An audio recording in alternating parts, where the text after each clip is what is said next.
High friends, cooking canvas by Barsha চ্যানেলে আপনাদের সকলকে স্বাগতম জানাচ্ছি। আমি আবার একটা রান্নার ভিডিও নিয়ে চলে এসেছি। তো আজকে বানাচ্ছি চিকেন কষা। কীভাবে বানাচ্ছি পুরো ভিডিওটা দেখতে চাইলে একটু স্কিপ করা যাবে না। তো চিকেন কষার জন্য যা যা উপকরণ লাগছে সেগুলো নিয়ে নিয়েছি। এই যে এখানে আলু নিয়েছি, খুব বড় না খুব ছোটো না, এইভাবে কেটে নিয়েছি। তারপর নিয়েছি ক্যাপসিকাম, টমেটো, 3-4টার মতন কাঁচা লঙ্কা কুচি আর 300 গ্রাম পেঁয়াজ। এখানে আদা রসুন ছাড়িয়ে নিয়েছি পরিমাণ মতন। এরপর কী কী মশলা লাগছে চিকেন কষার জন্য সেটা দেখে নেবো। এখানে নিয়েছি লবণ, গোটা গরম মশলা, 2টো তেজপাতা, গুঁড়ো গরম মশলা, মিট মশলা, কাশ্মীরি রেড চিলি পাউডার, পরিমাণ মতন হলুদ গুঁড়ো। তো এরপর এই যে মাঝারি সাইজের চিকেন নিয়ে নিয়েছি।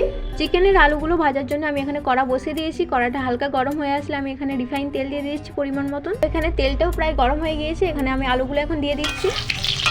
তো আলুগুলোকে খুব ভালোভাবে ভাজতে হবে।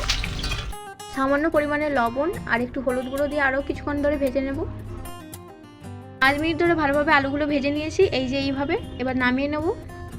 ওই তেলের মধ্যেই 2টো তেজপাতা, 2টো শুকনো লঙ্কা, কিছুটা গোটা গরম মশলা দিয়ে দিলাম। এরপর দিয়ে দেবো রসুন বাটা। রসুন বাটার কাঁচা গন্ধ চলে যাওয়ার জন্য ভালোভাবে ভেজে নিতে হবে।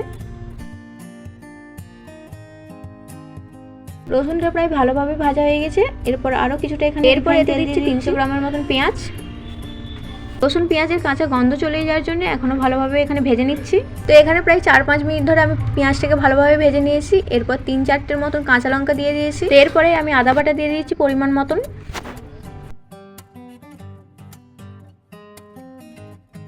তো এখানে প্রায় আমি সব মশলাগুলো ভালোভাবে কষিয়ে নিয়েছি। এরপর আমি কেটে রাখা টমেটোগুলো দিয়ে দেবো।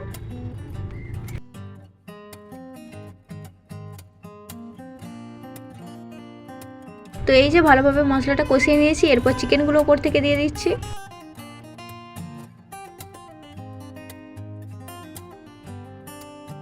এখানে খুব ভালোভাবে চিকেনটাকে মশলার সাথে মিশিয়ে নিয়েছি। এরপর আমি কেটে রাখা ক্যাপসিকামগুলো দিয়ে দেবো। এরপর দিচ্ছি 1 চামচ হলুদ গুঁড়ো, পরিমাণ মতন লঙ্কার গুঁড়ো, পরিমাণ মতন লবণ। এখানে প্রায় আমি লঙ্কা গুঁড়োটা একটু বেশি ইউজ করেছি, কারণ আমার ঝাল ঝাল চিকেন কষা খেতে খুবই ভালো লাগে। আপনারা যে যেমন খান সেরকম ঝাল দিবেন। এখানে প্রায় 10-15 মিনিট ধরে চিকেনের সাথে সব মশলাগুলো কষিয়ে নেব। এর সাথেই ভেজে রাখা আলুগুলো দিয়ে দেবো। আরও কিছুটা সময় নিয়ে চিকেন আর আলুটাকে ভালোভাবে কষিয়ে নেব। চিকেনটাকে ভালোভাবে কষানোর পর সামান্য পরিমাণে জল দেব। এখানে চিকেন আর আলু প্রায় ভালোভাবে সেদ্ধ হয়ে গিয়েছে। এরপর এতে আমি দিয়ে দিচ্ছি গরম মশলা গুঁড়ো, ওপর দিয়ে হালকা করে ছড়িয়ে দিচ্ছি।